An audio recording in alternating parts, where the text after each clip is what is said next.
नाज़रीन, तुर्कों में एक कहावत मशहूर है कि वक्त से पहले बांग बुलंद करने वाले मुर्गे बहुत जल्द हंडिया में पहुंच जाते हैं, और इसी फार्मूले पर अमल करने का ही नतीजा है कि तुर्क कौम इंतहाई सब्र और तदब्बर के साथ फैसले करती चली आई है, जिसका एक बड़ा सबूत ये है कि तुर्कों की लंबी और इंतज़ार से भरी हुई सब्र की सदी अब अपने इख्तिताम पर है और तुर्क कौम भी अपना वजूद बहुत मजबूत कर चुकी है। तुर्की इस वक्त कितना मजबूत और ताकतवर होने के साथ साथ पिछले 4 साल में अपना दफा कितना बढ़ा चुका है। नाज़रीन, तुर्की एक ऐसी रियासत है कि लीबिया के राह गुजारों से अज़रबैजान के कोहकाफों तक इनकी इंसाफ पर मबनी नए आलमी निज़ाम की अजान गूंज रही है, और तुर्की आज इतना पुरएतमाद है कि हर सिमत और हर महाज पर मुसलसल पेश कदमी कर रहा है। इसकी वजह यह भी है कि गुज़िश्ता 4 सालों में दफाई साजो सामान की बरामदात की शरह में इसने दुनिया के तमाम ममालिक को पीछे छोड़ दिया है। इन 4-5 सालों में इसकी दफाई पैदावार की बरामदात में 170% इजाफा हुआ,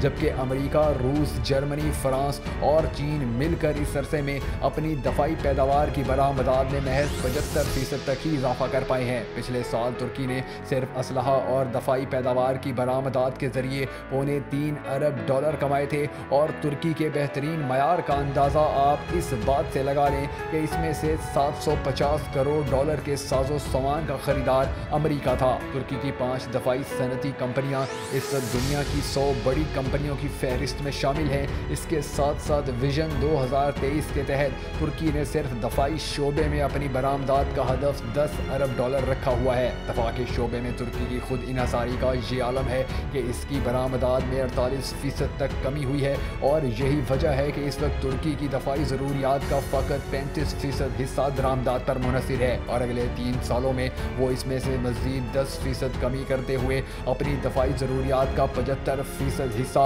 अपने ही मुल्क में तैयार कर रहे होंगे। वतन अजीज़ में जब सबसे पहले पाकिस्तान का नारा लगाने वाले जनरल परवेज़ मुशर्रफ ने इक़्तिदार संभाला तो उस वक्त तुर्की की असलहा की एक्सपोर्ट इतनी ही थी जितनी हमारी आज के दिन है, यानी सिर्फ और सिर्फ कोई $200 करोड़, और इस अरसे में तुर्की इन $200-250 करोड़ की दफाई साजो सामान की बरामदात को बढ़ाकर $3.25 अरब पर ले गया, और इसी अरसे में सिर्फ इसी शोबे की बरामदात से उन्होंने $18 अरब का ज़र्रे मुबादला हासिल किया था। 2002 तक तुर्की में दफाई प्रोजेक्ट्स की तादाद फ़कत 66 थी, और आज वहाँ $60 अरब मालियत के 660 से ज़ायद प्रोजेक्ट्स चल रहे हैं।